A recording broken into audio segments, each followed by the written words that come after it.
महिमा हो, महिमा हो, यीशु की महिमा।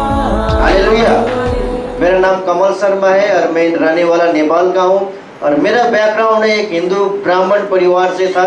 और जब 1994 में जब मेरे जीवन में मालूम हुआ कि मुझे ब्लड कैंसर है और मेरे मम्मी पापा बचपन में गुजर गए थे और मेरे चाचा थे, ताऊ थे, उन्होंने मुझे बहुत जगह ले गया इलाज करने के लिए, बहुत उन्होंने खर्च किया लेकिन कुछ भी नहीं हुआ। लेकिन लास्ट मोमेंट में डॉक्टर ने बोला सिर्फ 6 महीना तुम्हारा जिंदगी है, 6 महीने के बाद इस दुनिया में नहीं रह पाओगे, या तो तुम नेपाल से बाहर जाके तुम अपना इलाज कराओ, ब्लड टेस्ट चेंज कराओ। तब मेरे घर वालों ने बोला जो भी होगा हम इसको घर में पड़े रहने दो। उसके बाद मैं ड्रग्स यूज शुरू किया, ड्रग्स खाना शुरू किया, बहुत सारा ऐसा चीज किया कि मुझे 6 महीने से पहले मुझे मरना है। तो बहुत मैं गलत चीजों में मैं फंसने लगा। लेकिन जब जैसे जैसे समय बीतते गया, चौथा महीना हो चुका था, लेकिन मेरे पास एक प्रभु का दास आया और उसने यीशु मसीह के बारे में उसने बताया। लेकिन उसने ये बोला डायरेक्ट यीशु के बारे में नहीं बताया, क्योंकि नेपाल में उस समय राजा शासन था और वहाँ पे यीशु की प्रचार करना तो क्या, अगर एक ट्रैक्स भी अगर मिलता तो सीधे जेल के अंदर में हो जाता उस समय। लेकिन वहाँ पे वो व्यक्ति आया और उसने आके ये बोला कि आपको प्रभु यीशु चंगाई देगा। मैंने बोला आज तक कोई ऐसे भगवान नहीं है, हमने कहाँ नहीं गए हम लोग।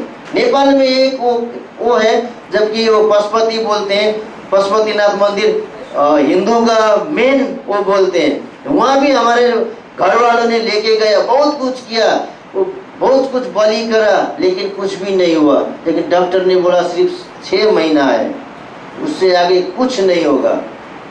लेकिन मैं ड्रग्स यूज करना शुरू किया, क्योंकि डॉक्टर ने 6 महीना बोला है, उससे पहले मुझे खत्म होना है। डॉक्टर के रिपोर्ट के अनुसार 6 महीने के उससे पहले मुझे मरना है। लेकिन वो प्रभु का दास हमारे घर पे आया, लेकिन मैंने एक चीज सवाल रखा उसको, हम ईसाई नहीं बनेंगे, जो भी करना है तुम करो। तब उसने बोला प्रार्थना करेंगे आप ठीक हो जाओगे। प्रार्थना किया, मुझे कुछ भी हुआ नहीं। फिर वो चला गया, फिर बार बार आने लगा। मेरे को गुस्सा आया। एक दिन मैं शराब पी के बैठा हुआ था, पूरे नशे में था। वो आया, आने के बाद उसने बोलने लगा आपके लिए प्रार्थना कर, मैं घर के अंदर तुम घुसना मत। उसके बाद उसका जो बाइबल था मैंने बाइबल फाड़ दिया और उसको धक्का देके मैंने निकाल। लेकिन उसने जाते जाते एक चीज बोलते गया, इस महीने के लास्ट तक तुम मेरे पास आओगे, अगर नहीं आया तो मैं इस जगह में यीशु का प्रचार नहीं करूंगा।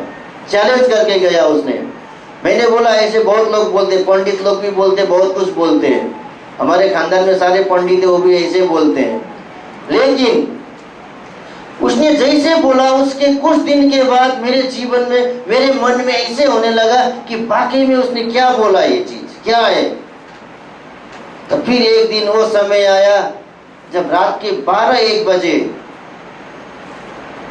एक आवाज आ रहा है, उठ चल, इतने हो रहा है, उठ चल। मैंने बोला इतने रात के 12 बजे कहाँ से आवाज आ रहा है।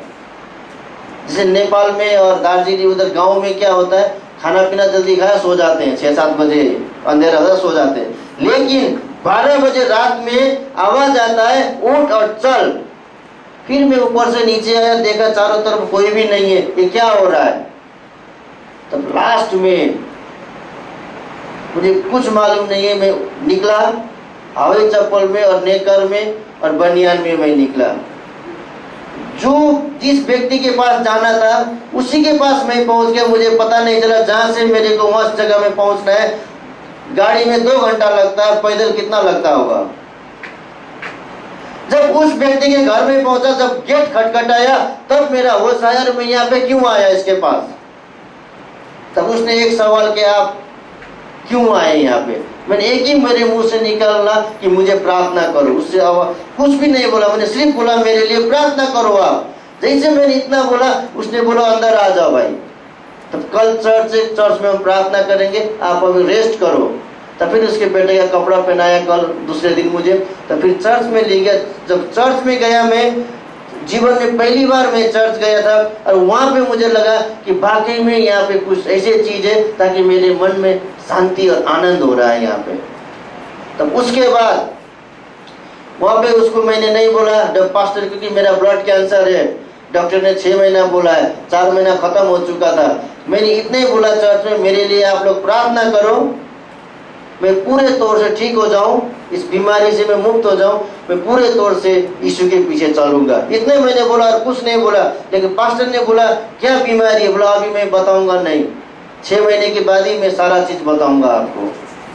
तब पूरा 6 महीना हो गया। 7वां महीना में मैंने पास्टर को बोला मुझे बैप्टिज्म देना है, बैप्टिज्म दो। फिर उसने क्लास लिया 1 हफ्ते के, फिर उसके बाद बैप्टिज्म के लिए मुझे तैयार किया। तो फिर बैप्टिज्म के लिए मुझे नदी में ले गया। उसके बाद जब उन्होंने प्रार्थना करके मुझे पानी में डुबाया, जब बाहर निकाला तब प्रार्थना कर रहे थे वो लोग, तब मेरे शरीर से उस समय कुछ निकल के जा रहा था। तब मैंने वहां पे महसूस किया जो मेरा गंदा ब्लड है वो सारा चेंज हो रहा है वहां पे। एक चीज यहाँ पे हम देखते हैं कि अगर उस समय मैंने यीशु को नहीं अपनाता अपने मन में, जब मैंने अपनाया सब कुछ किया, तब वहाँ पे ब्लड चेंज हो रहा था। तब उसके बाद मैं पूरे 1 साल के बाद अपने घर वापस गया। तब मेरे चाचा और ताऊ ने बोला तू ठीक है, मैंने डायरेक्ट बोला मैं यीशु को मानता हूँ। तब उन्होंने 2 सवाल मेरे से किया, एक तो जन्म लिया एक हाथ में और दूसरे हाथ में गाय का पेशाब लिया। अगर अंदर आना है तो इसे तुम्हें शुद्ध होना है, उसके बाद ही हम अंदर आने देंगे। अगर नहीं आना है तो आज के बाद ये सारा प्रॉपर्टीज, सारा चीज जो है आज से तुम्हारा खत्म है। तो मैंने बोला जिसने मुझे जीवन दिया मैं उसके पीछे चलूंगा, चाहे मेरे घर मिले या प्रॉपर्टी मिले, कुछ भी नहीं चाहिए, लेकिन मेरा यीशु एक दिन मुझे देगा। इतने मैंने बोला।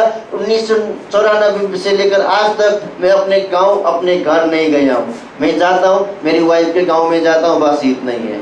और एक चर्च है वहाँ पे जान पहचान, उनके पास जाके मैं रहता हूँ, लेकिन मैं अपने घर में नहीं जाता हूँ।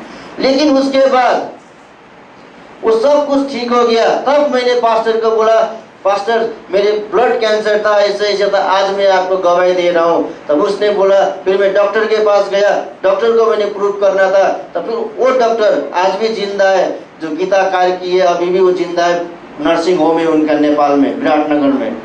तो उसने फिर मैं उसके पास फेस करने गया। तब उसको जैसे मैंने फेस किया, उसने मेरे से पूछा आपने नेपाल से बाहर जाके कुछ किया या कहीं और देश में गया? बोले कहीं भी नहीं गया, लेकिन मैं एक ही जगह गया जहाँ यीशु ने मुझे ठीक किया। उसने बोला आराम से बोलो, ये नेपाल देश है, हिंदू राष्ट्र है, अगर आप ज़्यादा बोलोगे आप मेरा भी नौकरी चला जाएगा और आप भी अंदर चले जाओगे।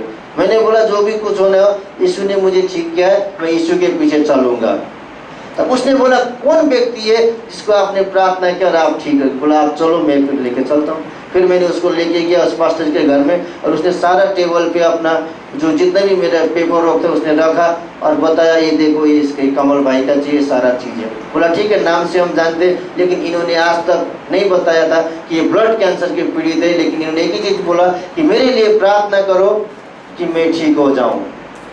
लेकिन उसने पास्टर ने बोला कि इसने यीशु पर विश्वास किया और यीशु ने इसको छुआ और यीशु ने उसको चंगाई किया है। हमने कुछ भी नहीं किया, हमने सिर्फ प्रेयर किया है। लेकिन हम एक वचन देखते हैं, उसमें लिखा है यूहन्ना 10:10, चोर तो चोरी करने और नष्ट करने के लिए आता है, लेकिन मैं तुझे अनंत जीवन देने के लिए आता हूँ। यीशु ने बोला मैं तुम्हें अनंत जीवन के लिए आता हूँ। इस शैतान तो मारना और काटने के लिए आता है, लेकिन यीशु ने हमें अनंत जीवन के भागीदार किया है। और तब से लेकर तब फिर उसके बाद ये तो हुआ मेरा ब्लड कैंसर का गवाही। मेरी वाइफ का था, मैं बताता हूँ उसके भी।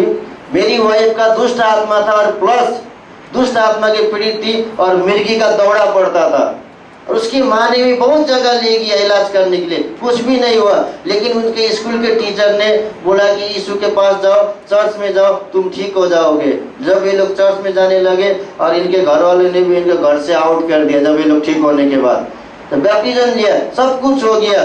तब उसके बाद अभी सिर्फ विश्वास में इनके घर में सिर्फ यही है, और इनकी माँ गुजर गई 2009 में, और यही एक विश्वास में कोई भी नहीं है।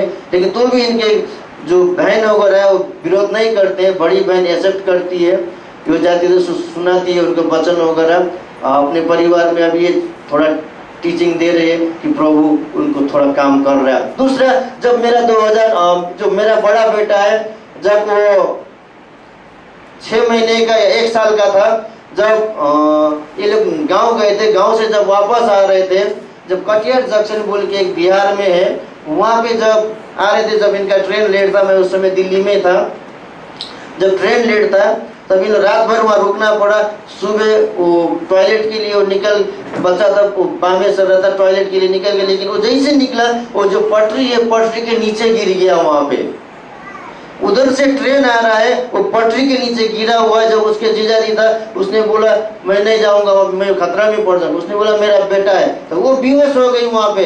लेकिन वहाँ पे ऐसा आश्चर्य क्रम हुआ कि एक व्यक्ति आया और उसने उठा के उसकी माँ के गोद में डाला। जब ट्रेन आ रहा है उधर से, वो कोई एक व्यक्ति पहुंचता है और उसने अपनी माँ के गोद में डालता है। मैं दिल्ली में था, लेकिन ये घटना इन लोग आने के बाद मुझे पता चला कि ऐसे ऐसे हुआ। लेकिन जब बाद में जब इसने आँख खोल, मेरी वाइफ ने आँख खोल के देखा, वहाँ पे कोई व्यक्ति नहीं है, किसने मेरे बेटे को गोद में डाला है। तब मैंने बोला वो यीशु था, वो स्वर्गदूत था, जिसने तेरे बेटे को, हमारे बेटे को नया जीवन दिया है। ये जो घटना थी 2005 की घटना थी। दूसरा घटना है 2009 की, जब ये मेरा छोटा बेटा अभी 4 साल का हो गया, जब ये पेट में था, जब 9 महीने का पेट था, हम कापासेड़ा से द्वारका के लिए जा रहे थे, चर्च खत्म करके। दिन के 3 बजे हम जिस गाड़ी में बैठे थे, वो गाड़ी हमारा एक्सीडेंट हो गया वहां पे। जब 9 महीने का था, जब मैंने देखा मेरी वाइफ कहाँ पे, तो जैसे मैंने देखा उसके ऊपर में 5 लोग पड़े हुए पेट में। तुरंत मैंने 100 नंबर पे कॉल किया, पुलिस आया और वहां पे नर्सिंग होम में हमने भर्ती किया। नर्सिंग होम का डॉक्टर बोलता है ये असंभव है, बच्चा भी नहीं बच सकता है, माँ भी नहीं बच सकता है। इलेक्ट्रिक शॉक दे रहे, बहुत कुछ कर रहे, ऑक्सीजन दे रहे, कुछ भी नहीं हो रहा है। लास्ट में उन्होंने रेफर कर दिया दीनदयाल पे।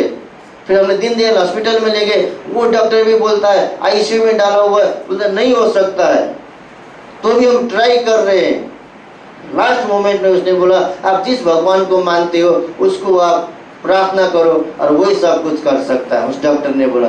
लास्ट में मैंने सबको SMS कर दिया, फोन किया, ऐसे ऐसे प्रार्थना करो। पूरे रात 3 बजे घटना हुआ, सुबह 3 बज चुका है, कुछ भी नहीं हो रहा है। लेकिन सुबह के 5 बजे डॉक्टर आके बोलता है आप किस भगवान को मानते हो, बच्चा भी सही है, माँ भी सही है। तब मैंने बोला मैं किसी भगवान को नहीं मानता हूँ, मैं यीशु को मानता हूँ और यीशु ने सब कुछ किया है। हालेलुया। आप लोग प्रार्थना कीजिए मेरे लिए और मेरे परिवार के लिए, मेरे बच्चों के लिए, और हमारा छोटा सेवकाई है द्वारका में, उसके लिए आप लोग प्रार्थना कीजिए ताकि और भी उस जगह में नए नए लोग आए। उसकी स्तुति मसीह की हो।